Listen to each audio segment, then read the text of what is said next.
Richard Johnson joins me here at Lord's. Richard, 2 wins from 2 as head coach. It's been tough going there. You must have been delighted, I guess, up at Warwickshire Road with the resilience the boys showed to fight back and come away with the win. Yeah, of course. Getting a result from where we were again in our first innings shows a good spirit. As you say, good resilience. We fight hard, and as a coach, that's the main thing you ask for is that fight and to push through and resilience.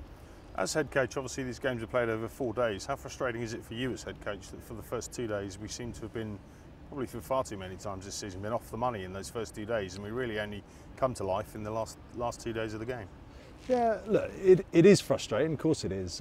Everyone wants to start the game well because you start on the front foot. The most important thing is winning games of cricket, and a lot of the games are won second innings, obviously. So that shows great attitude and aptitude in the second innings to fight back and win games. But obviously, from our point of view, we want to be improving first innings with both bat and ball. I mean, setting up games is something we've been short of. I mean, our average first innings total, I think, this year is about 218. Only got 8 points all year. How concerned are you as head coach, and what are you doing with Houts to address that first innings deficit? Yeah, it's been tough in terms of the wickets we've played on have been green. They've done a bit, yep. And we found obviously ways of getting out. But also with the ball, we haven't bowled well enough in those conditions either. So we've played our best cricket in the back end where the wickets are still tough and a bit variable, but we've shown an aptitude and dug in and got results. And also with the ball, once the game's set up and we almost defend a little bit more, we're a better side at containing and then taking wickets. So yep. I think from both batting and bowling, we just have to start a game almost as if it's the third day. Yep. I know that sounds a bit strange, but it's that trying to set a game is completely different to trying to win a game later on. It's trying to find a mindset and a way of going about that, which is what we're working on at the moment. Excellent. I mean, you've acknowledged it's been tough with the bat. There are some positives to be had. Max Holden dropping to 6. Looks like he's settled in well down there. That's obviously his best spot. You must be delighted with how he's come along. Yeah, look, we all know Max Holden's a very fine player. We know that, in the past, young players generally come into teams lower down the order, and they get the feet under the table with slightly easier conditions.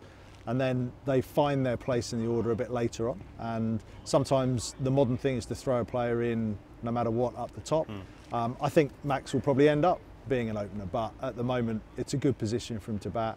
The senior players take more responsibility at the top of the order and allow the younger players to bed in a bit lower down. But he's still in a position where if we throw him in at the top, I've got no problems that he can cope with that.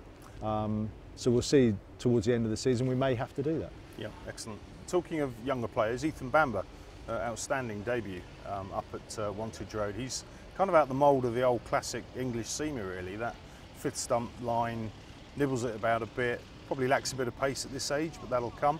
You must be pretty excited about him as a prospect. Yeah, look, he's been in our second team, he's performed in our second team. We know in second team cricket is not always the strongest cricket to play in. But we know with Ethan that he hits a good line and length, and we know that line and length transfers into first team cricket.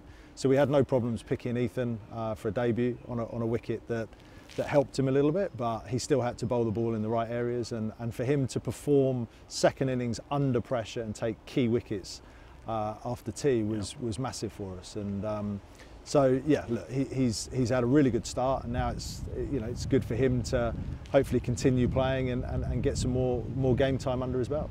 Well, you've named him again in the squad for this week's game against Sussex. One big miss, however, is Tim Murty, who's obviously off with Ireland.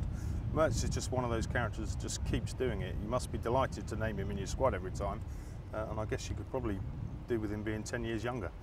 Yeah, look, you're always going to miss Mertz. His record shows you what a fine bowler he's been. Again, he's got 43, 45 wickets this year at about 15. So it shows you that he's an important cog in our team. He will be missed this week, but it gives somebody else an opportunity to step up and try and get a place in the side and put the other guys under pressure. Well, 1 out, 1 in, Mertz missing, Finney back in. Not bad that you can call upon someone of Finney's quality to come back into the squad. Yeah, look, Finney's had a few injury problems along the way, and he played a second team game a week ago, and he's ready and raring to go. So he comes into the squad. Haven't picked our final 11 yet, but we've got 13 in the squad, and we'll see how we rock up tomorrow and have one last look at the pitch before we decide. Well, we've got 5 games remaining, Johnny. They're all big games. We're still very much in the promotion race. That must be on the mind within the squad somewhere. How do you put that to the back of their minds and focus on each game as it comes? I don't think it's that difficult to do that. Professional sportsman, it's your job is tomorrow and the next day and the next day. I don't want to sound cliched, it's not one game at a time, but it is about performance. It's about every day performing, and as a professional, that's your job and that's what you're paid to do. So let's look at promotion later on down the line. If we're still in the hunt with 2 games to go, 3 games to go, then fantastic. What we've got to do first is take on Sussex, compete against them first, try and start the game better, but make sure we're there on the last day trying to push to win the game of cricket. So if we can do that, and we do that in the next game, then obviously we'll start looking towards what happens in the last couple of games. Brilliant. Well, we've got a tough challenge this week. You mentioned Sussex are right up there. They're second in the table. They're coming into this one on the back of 4 straight wins. Damn good side, in good form. Where do you see their strengths? I think they're a very good all-round side. They're an aggressive batting unit, but they've also got good quality fast bowlers. They've got some good pace, they've got good variation. They're a good side, and they're rightly above us and rightly doing well. So it's for us now to understand what their strengths are, obviously, but for us to play our cricket in the best way we can play. We come off the back of two wins, and we're confident moving into this game. Well, John, all the very best of luck this week. Thanks for joining us. Thanks.